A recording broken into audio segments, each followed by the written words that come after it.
मंडळी नमस्कार, कडक बात मध्ये आपलं स्वागत। करुणा शर्मा उर्फ करुणा धनंजय मुंडे अभिनेत्री प्राजक्ता माळी हिच्या संदर्भात ज्यांनी खऱ्या अर्थाने वादाला सुरुवात केली त्या म्हणजे करुणा धनंजय मुंडे। याच करुणा मुंडे सातत्याने धनंजय मुंडे यांच्यावरती वेगवेगळे आरोप व्हिडिओच्या माध्यमातून करत असतात। आपण त्यांच्या मुलाची आई आहोत, ते आपल्या मुलांवरती लक्ष देत नाहीत आणि ते आपला छळ करतात वगैरे वगैरे। करुणा मुंडे यांना यापूर्वी एका 23 वर्षीय महिलेवरती जातीवाचक शिवीगाळ केल्याप्रकरणी अटक देखील करण्यात आली होती। मात्र अगदी अलीकडे त्यांनी धनंजय मुंडे यांच्यावरती आरोप करत असताना त्यांचे कसे वेगवेगळ्या महिलांसोबत संबंध आहेत आणि ते कुठे भेटतात हे आपल्याला माहिती आहे असं करुणा शर्मा म्हणाल्या होत्या। याच व्हिडिओमध्ये त्या प्राजक्ता माळी यांचं नाव धनंजय मुंडे यांच्यासोबत जोडतात। त्यानंतर करुणा मुंडे यांच्या व्हिडिओवरून प्राजक्ता माळी यांच्याबद्दल सोशल मीडियामध्ये मोठ्या प्रमाणात राळ उठवली जाते। अगदी शेकडो ट्रोलिंगचे व्हिडिओज बनवले जातात। याच करुणा धनंजय मुंडे यांच्या विरोधात प्राजक्ता माळी यांनी महिला आयोगाकडे तक्रार केली असल्याचं सांगितलं जाते। तसंच करुणा मुंडे यांना कायदेशीर नोटीस बजावल्याचं देखील प्राजक्ता माळी सांगत आहेत। त्यामुळेच करुणा शर्मा पुन्हा एकदा चर्चेत आले आहेत। राष्ट्रवादी काँग्रेसचे नेते मंत्री धनंजय मुंडे यांनी आपण करुणा शर्मा यांच्यासोबत 2003 पासून परस्पर सहमतीने संबंधात आहोत, अर्थातच लिव्ह इन रिलेशनशिप मध्ये आहोत असं म्हटलं होतं। आम्हाला 2 मुलं आहेत असं देखील धनंजय मुंडे यांनी म्हटलं आणि करुणा शर्मा हे नाव सर्वांना माहिती झालं।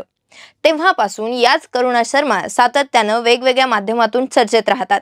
वेगवेगळे व्हिडिओ बनवून धनंजय मुंडे यांच्यावरती सतत आरोप करणे, राजकीय पक्षाची स्थापना करत विधानसभा आणि लोकसभा निवडणूक लढवणे, त्यानंतर त्यांना परळीमध्ये होणारी अटक, या सगळ्या गोष्टी करुणा धनंजय मुंडे या नावाशी जोडल्या जातात।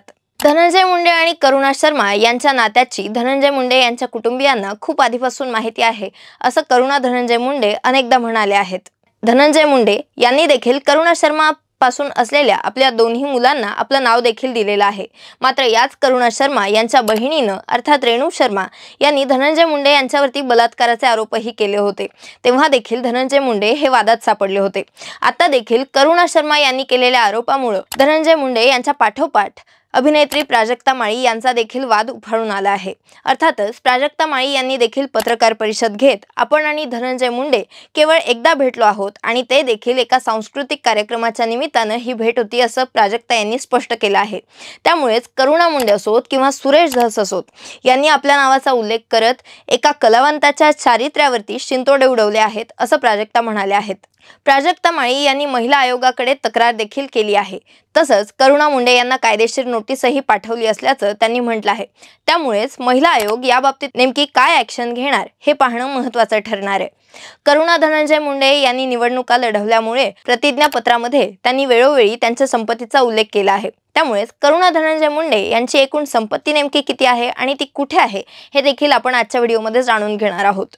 तर करुणा धनंजय मुंडे यांचं सांताक्रूज मुंबई इथं एक घर आहे। 1000 स्क्वेअर फूट पेक्षा देखील अधिक असणारी ही जागा खरेदीच्या वेळी 4 कोटी 80 लाख रुपये किमतीची होती। तसंच त्यांच्या नावावरती मध्य प्रदेशात देखील काही जमीन आहे असं त्यांनी म्हटलं आहे।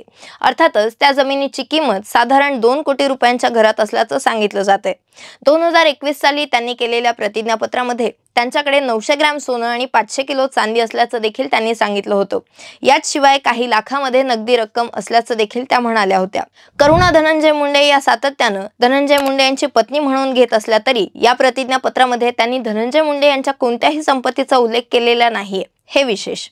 करुणा धनंजय मुंडे या आपल्या सोशल मीडिया अकाउंटवरून आता करुणा धनंजय मुंडे याच नावानं वावरत आहेत।